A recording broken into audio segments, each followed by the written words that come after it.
c'est l'Halloween. Je sais pas si vous faites des parties à la maison, mais moi, j'ai 3 recettes pour vous, des petites recettes de party qui vont faire jaser. J'en ai des amusantes, j'en ai des mignonnes, j'en ai des dégoûtantes. Allez, les filles, on commence par quoi? Mignon, dégoûtant? Le mignon. Le mignon. Les filles ont voté. On commence avec le mignon. Fait que vous n'avez pas le choix de rester jusqu'à la fin parce que le dégoûtant, il est pas pire dégoûtant. OK, ben là, j'ai du sucré puis du salé. C'est comme un épisode interactif. Fait que sucré-salé, les filles? Sucré. On peut garder le sucré pour la fin. OK, on garde pour le dessert pour la fin. Donc, désolée, Sandrine. Camille a plus de pouvoir que Sandrine. On voit ça tout de suite. J'ai préparé un petit hors-d'œuvre pour votre party d'Halloween. C'est des petites citrouilles de fromage. C'est mignon, mignon, mignon, mignon et tellement facile à faire. Vous allez avoir plein de temps pour vous déguiser parce que cette recette-là, elle prend vraiment pas beaucoup de temps à préparer. Là, j'ai besoin de fromage ricotta, ciboulette. J'avais pris le temps de sortir un fromage à la crème parce que je veux qu'il soit ramolli, là, un peu tempéré. Ricotta, c'est ça qui va créer le côté tartinable, là, qui va assouplir le fromage à la crème. Et j'ai besoin de mon robot culinaire pour d'abord faire une chapelure. Parce que là, les petites citrouilles vont être garnies d'une chapelure fromagée. Puis là, avec mon équipe, on s'est posé beaucoup de questions, à savoir qu'est-ce qu'on met. Et on a pensé au goldfish craquelin fromagé. C'est quand même en cuisine moins transformée possible. On a regardé la liste des ingrédients et c'est quand même très, très correct. Les ingrédients, là, c'est genre du cheddar, de la levure, du bicarbonate de soude, de la poudre à pâte, des épices, de la farine. Vous avez mon seau, mon petit stamp d'approbation. On en met, là, grosso modo, 3/4 de tasse. On y va à l'œil. Panko, elle a peur. Petite cocotte, là. Pourtant, il y a du fromage là-dedans, Panko. Tu devrais aimer ça. Vraiment pas plus compliqué. Puis ça fait une belle chapelure toute fine. Puis ça, on va pouvoir enrober nos petites boules fromagées avec ça. À la limite, là, si vous en avez vraiment pas de robot culinaire, vous pouvez faire ça en mettant les biscuits dans un sac, puis un rouleau de pâtisserie, une gourde, un fond de poêlon. Et voilà. Fait qu'un fromage à la crème, régulier. J'ai dit le mot fromage, Panko se ramène à moi. Non, je peux pas t'en donner. J'en ai besoin pour ma recette. Fait que le bloc au complet, là, j'en avais juste pour ma recette, Panko. Désolée. Hein? Prochaine fois, IGA, là, plus de fromage, s'il vous plaît. J'ajoute de la ricotta, une demi-tasse. Pour le reste, c'est les assaisonnements. Poudre d'ail, chop. Poudre d'oignon, chop. Un petit peu de sel, chop. Je trouve ça cool d'être une sorcière quand même, là. Là, j'ai pris de la ciboulette. Ça va donner une petite saveur intéressante. Hein, on s'amuse, là. Il faut cuisiner, là. Boum! Là, regardez ça. Ça, là, c'est vraiment bon. Ça imite à la perfection le fromage boursin, mais c'est moins gras, moins salé et c'est surtout 2 fois moins cher. On aime ça, des trucs économiques comme ça. Pas besoin de faire des citrouilles le reste de l'année. Vous mettez ça dans un petit plat, plein de petits craquelins, des petites crudités, puis vous recevez sans vous ruiner. Mais là, je vous ai promis des citrouilles, on va les faire. Ce que je fais, c'est que je distribue ma préparation en petites mottes, en 8 portions, parce que je vais les faire refroidir. Ça va être plus facile à rouler pour faire la forme des citrouilles. Et voilà. Ça s'en va au frigo. À peu près une demi-heure à refroidir. Et j'en ai fait déjà. Ils ont refroidi. Fait que ça va juste être plus facile là, à bouler, là, à former. Fait que là, je fais juste former comme ça une petite citrouille que je vais rouler dans la chapelure sur tous les côtés. On est très inclusif sur la citrouille. Pas besoin qu'elle soit toute parfaite.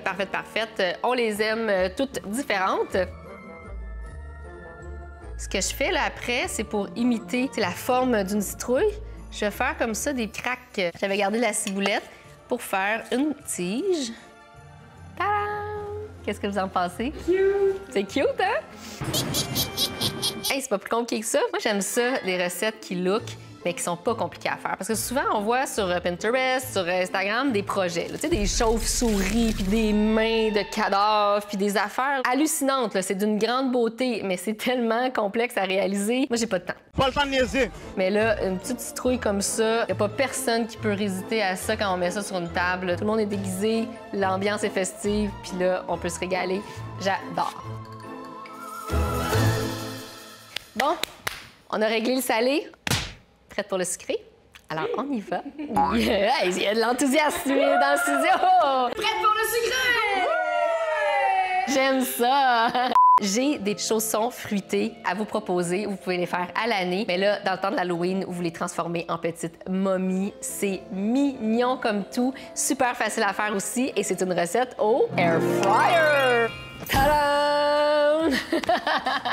Alors, le air fryer que vous aimez tant, vous me demandez tout le temps des nouvelles idées. Et là, c'est une recette sucrée dans le air fryer. Fait que c'est comme check, check, check, check. Et dites-le moi, là, si vous en voulez plus des recettes de air fryer, quel genre de recettes vous voulez dans le air fryer. Ça prend du pain tranché. C'est du pain à club sandwich. Pas du bon pain là, multigrain avec 1000 céréales dedans. On veut du pain blanc. C'est ça qui va donner le meilleur résultat. Là, on n'est pas dans la petite recette nutritive, on est dans la petite recette funky. On veut du moelleux. C'est ça qui va faire le petit côté fluffy au air fryer. On snob les croûtes. On en enlève le moins possible quand même, là. Et vous me connaissez, on gaspille pas ça. On gaspille rien ici. Alors, ce que je vais faire, c'est que je vais couper en cubes. Et j'ai dans mon congélateur un bac de retaille de pain.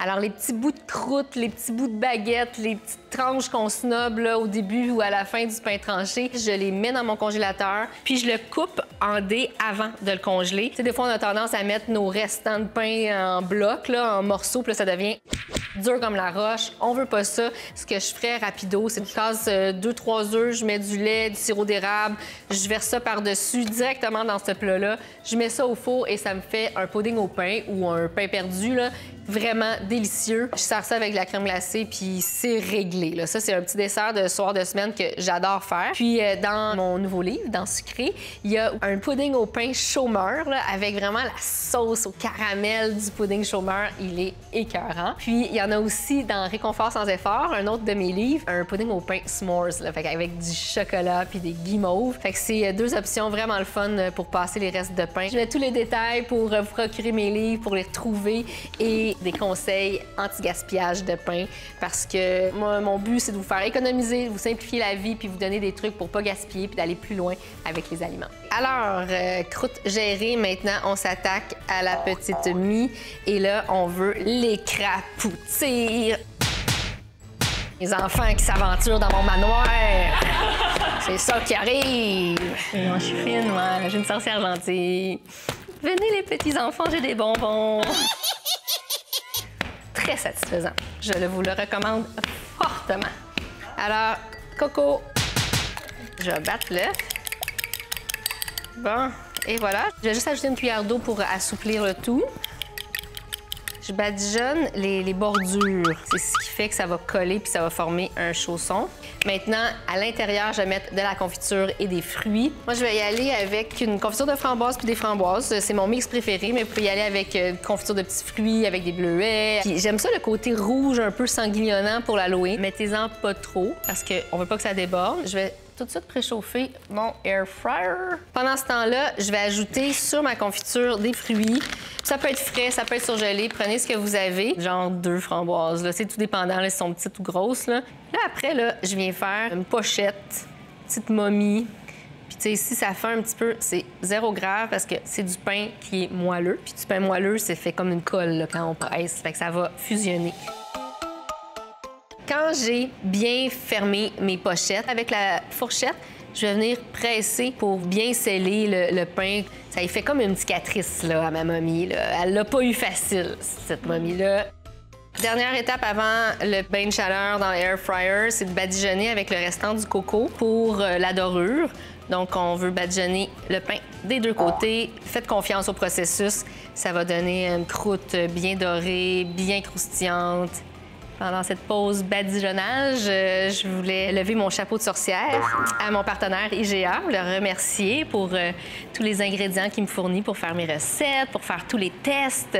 À chaque fois là, que vous voyez une recette à l'écran, dites-vous qu'elle a été testée des dizaines de fois pour être sûr là, que tous les angles sont couverts, qu'on a vraiment blindé la recette. Et pour ça, ça prend des ingrédients. Et pour ça, ça prend des amis qui ont une épicerie. Merci, IGA!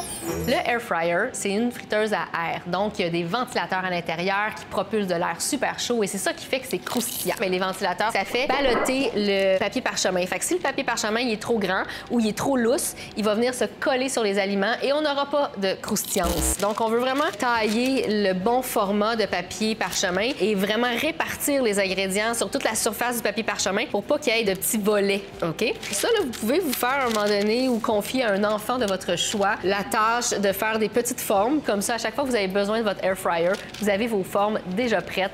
Merci, bonsoir. Je dépose mes mommies côte à côte. Ça se peut que ça rentre pas tout d'un coup, fait que vous faites 2 cuissons. 6 minutes à 375, puis à la mi-cuisson, je vais retourner mes momies de côté. Pendant la cuisson, je fais mon glaçage, sucre en poudre et sac de lait. C'est pour faire une poche à douille écologique, économique aussi. On n'a pas besoin d'aller acheter des poches, puis on n'a pas besoin de prendre des sacs de plastique ou des sacs à sandwich. Si vous en avez déjà à la maison, des sacs à sandwich, prenez ça, ça fait le travail. Moi, ça fait des années que j'en achète plus. Scott Towel, pellicule de plastique, sac de sandwich, j'achète plus ça. J'en ai juste plus dans ma maison, fait que je trouve d'autres solutions. Et ça, ben c'est des sacs de lait. J'ai coupé ici. J'ai lavé, j'ai fait sécher, puis je les accumule. Puis quand j'ai besoin de décorer quelque chose avec un glaçage, ben c'est super pratique et c'est gratuit parce que c'est quelque chose que vous auriez mis aux poubelles. Là, je mets à peu près un quart de tasse de sucre à glacer, puis là, à peu près 1 cuillère à thé d'eau. Puis au pire, j'en mettrai plus, mais là, c'est le bon moment pour retourner. Fait que j'y vais délicatement comme ça. Et voilà, fait que on termine la cuisson comme ça. Puis là, au début, là, on dirait qu'on n'a pas mis assez d'eau, puis là, on n'y croit pas, puis là, on dit « Ah, il me semble qu'il en manque ». Mais continuez, parce que si c'est trop liquide, ça va absorber dans le pain. Là, il y en a visiblement pas assez, mais je l'aurais pas su au début, ça. Parce qu'au début, on a l'impression qu'il y a toujours trop de sucre pour la quantité d'eau, puis c'est après là, qu'on s'en rend compte si c'est la bonne quantité ou pas. Là, je continue, pour que ça soit quand même épais, là. Ouais, là, ça va le faire, là. Ça va être correct. Je mélange bien comme il faut pour que ça soit lisse, lisse, lisse. Si vous avez mis trop d'eau par erreur, c'est récupérable. Là. Vous mettez un petit peu plus de sucre. Si c'est trop translucide ou si c'est trop liquide, ça va pas donner le bon résultat. C'est parfait, ça! Ah, ah, ah. C'est marvelous! Et c'est prêt en même temps. C'est beau! Croustillant! Mon glaçage, je le mets dans mon sac de lait pour imiter là, une poche de pâtisserie. Je coupe vraiment juste le petit bout. Là. Et là, c'est le travail de décoration. On fait les bandelettes comme une momie. Là. Fait qu'on fait des bandes dans tous les sens pour reproduire l'effet momie. Après, on peut trouver ceci dans les magasins de décoration de gâteaux, dans les grandes surfaces. On trouve ça aussi en ligne. C'est des petits yeux en bonbons. Et là, on vient recréer notre petite momie chérie. L'idéal, c'est de laisser refroidir un petit peu nos momies, là, 2, 3, 4 minutes là, pour pas que ça fasse trop fondre le glaçage. C'est beau, hein? Mignon, mignon, mignon, les petites momies. Je peux t'en prendre une? J'ai-tu la permission? Ben oui. Faire un petit trou dans l'assiette, là. Mais c'est mon travail, là. C'est contrôle de la qualité. J'ai pas le choix. Je suis une professionnelle. Coucou!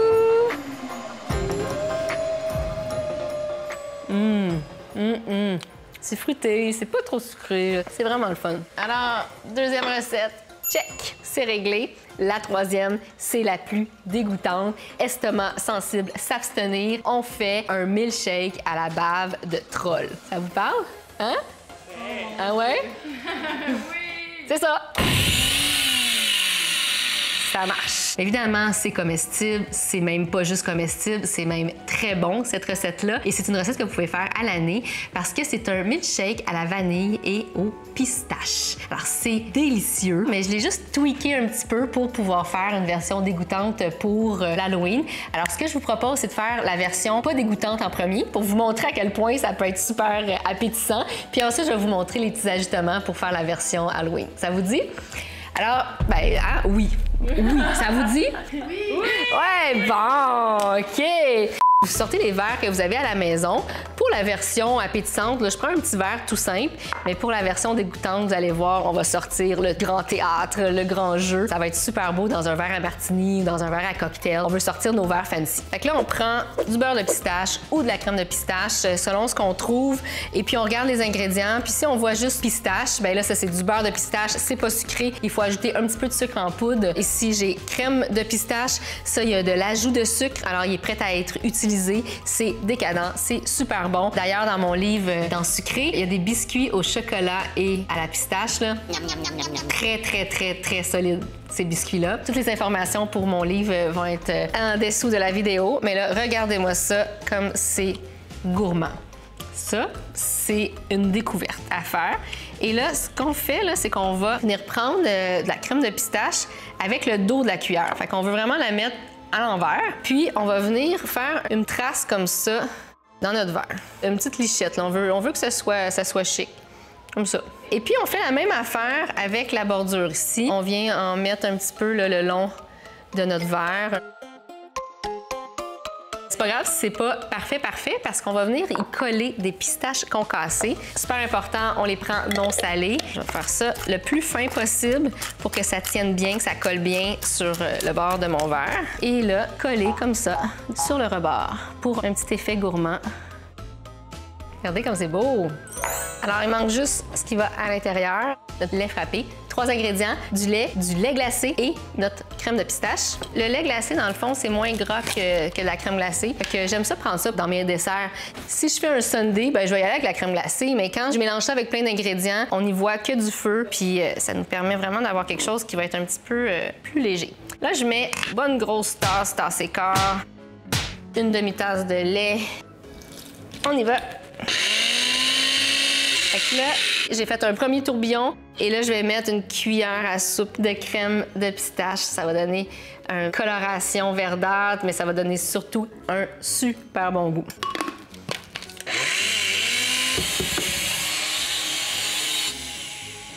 Et voilà! Quand on voit plus la différence entre le lait puis la crème de pistache, quand on voit plus de morceaux verts se trimballer, c'est prêt.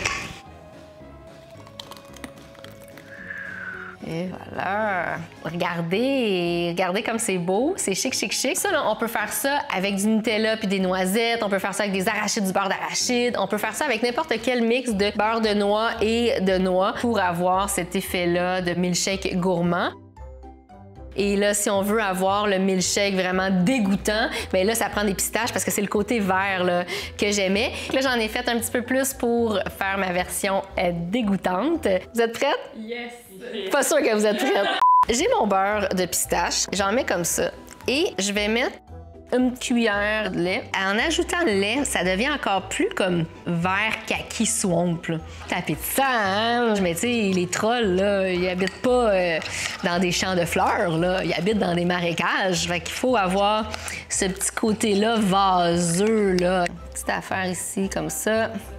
Fait que là, on veut que ce soit comme ça, un peu plus kaki, un peu plus liquide aussi. Puis, on ajoute les pistaches dedans. Parce qu'on veut des motons. Dans un petit marécage, il y a toutes sortes d'affaires là, qui flottent, là, des petits crapauds morts. Tiens, regardez comme c'est appétissant, ça. Puis là, l'idée, c'est pas de décorer le verre, c'est de salir le verre. Puis pas juste à l'intérieur, on y va de même aussi, c'est dégoûtant. Quand on a fait notre gâchis, on met notre lait frappé. Ça a l'air dégueu. Ça n'a pas l'air bien bon, hein? Je vous confirme, là, c'est super bon. Mais l'idée, c'est de n'y voir que du feu, puis d'aller chercher là, vraiment le côté là, dégoûtant. Mes 3 recettes d'Halloween, et en fait, toutes mes recettes sont sur mon site Internet. Moi, je veux savoir laquelle vous allez essayer en premier. Est-ce que vous allez faire les 3? Qu'est-ce que vous faites pour l'Halloween? Est-ce que vous avez des plans? Est-ce que vous faites des parties? Vous avez plein d'affaires à me dire et moi, j'ai hâte de vous lire. Là, n'oubliez pas d'activer la petite cloche de notification. Comme ça, vous allez savoir quand je publie quelque chose de nouveau. Puis chaque jeudi, je vous reviens avec un nouvel épisode de cuisine pour vous simplifier la vie puis pour faire en sorte que manger, ce soit le fun, que ce soit pas compliqué et d'ajouter un petit peu de plaisir et de folie dans votre quotidien. Alors, joyeux Halloween!